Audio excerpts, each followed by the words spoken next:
కేఎస్పీపీ presents YouTube channel చూస్తున్న ప్రేక్షకులందరికీ నమస్కారం. ఇప్పుడు మనం స్వాతంత్ర్యం సినిమాలో మనసు పలికే అనే పాట తాలూకా స్వరాలు చూస్తున్నాం. ఈ పాట శుద్ధ ధన్యాసి రాగంలో ఉంది. మీకు అవరోన ఆల్రెడీ చెప్పేశాను నేను. ఇప్పుడు 1వ చరణం ఎలా వస్తుందో చూద్దాం.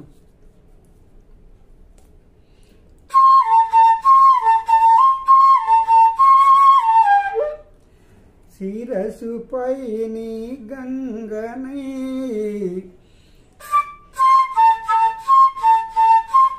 నీ పాప శిరసు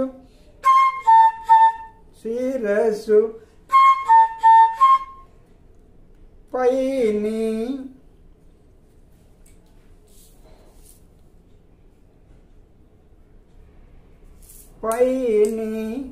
గంగనై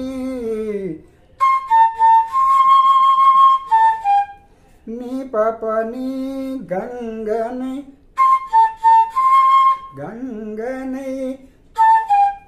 ఈ అని వస్తుంది కదా. పామ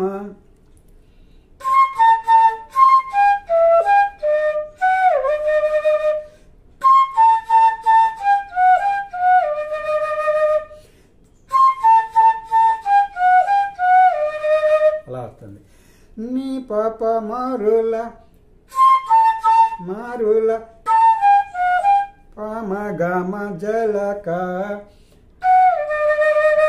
గసస ఆడని సగము మేని గిరిజనై పగలు రే వదగని అవి కూడా అవే స్వరాలు వస్తాయి.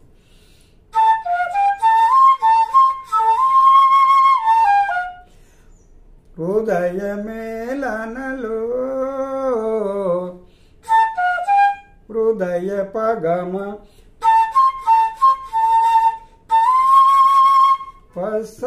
పా నుండి సాలోకి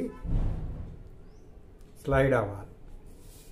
లో నీ పమగ లో అంటే నీ పమగ అలా వస్తుంది. మధుర లాలనలో అయితే పై లైన్లో హృదయ మేళంలో పా గమ పాని పా అక్కడ పా వచ్చింది. ఇక్కడ ఎండింగ్లో సా వస్తుంది. పా గమ పాని సా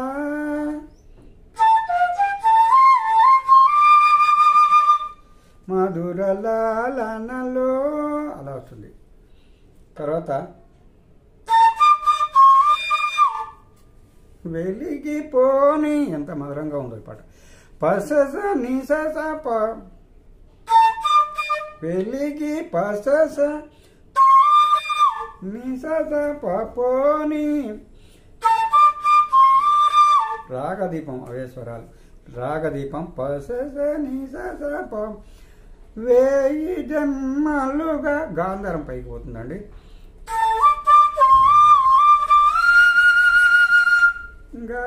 పైన గాంధారం పైకి సగా అలా వస్తుంది. కానరాని ప్రేమకై ఓను మాల దిద్దానంటే శిరస్సు పైని గంగనై సేమ్ అలాగే వస్తుంది దాదాపు. కాకపోతే నేను మళ్ళీ పేపర్ ఖాళీగా ఉంటుందని చివరి వరకు రాశాను. 2వ చరణం కూడా అలాగే ఉంటుంది, సేమ్ యాస్టీజ్గా ఉంటుంది. అంటే ఇది సాహిత్యం కొంచెం ఎందుకు తక్కువగా ఉందంటే వచ్చిన స్వరాలే తిరిగి వస్తున్నాయి కాబట్టి సాహిత్యం కొంచెం తక్కువగా ఉంది. ఉన్న సేమ్ అవే అర్థాలు వస్తాయి. మెయిల్ ఏవైతే పాడతారో ఫిమేల్ వర్షన్ కూడా అలాగే కొంచెం చిన్న తేడాలు తప్ప. దీన్ని ఓన్లీ గాంధారం ఒకటే, సాధారణ గాంధారం గా ఒక్కటే ఆఫ్. ఇందులో ఈ గా ఒక్కటే ఆఫ్. మిగతా స్వరాలన్నీ మీకు నిండి స్వరాలు వస్తాయి కాబట్టి దీన్ని జాగ్రత్తగా ప్రాక్టీస్ చేసుకుంటారని మనవి చేసుకుంటూ, ఇందులో ఏమైనా లోపాలు ఉంటే నాకు కామెంట్ రూపంలో తెలియజేస్తారని మనవి చేసుకుంటూ మరో వీడియోతో మళ్ళీ కలుద్దాం. ఇంకా ఒక 2-3 పాటలు అడిగారు, అవి కూడా త్వరలో చేస్తాను. ఎందుకంటే అవి కొంచెం క్లాసికల్ రూపంగా ఉన్నాయి. వాటిని నేను మీకు అవి కూడా అందిస్తానని మనవి చేసుకుంటూ నమస్కారం.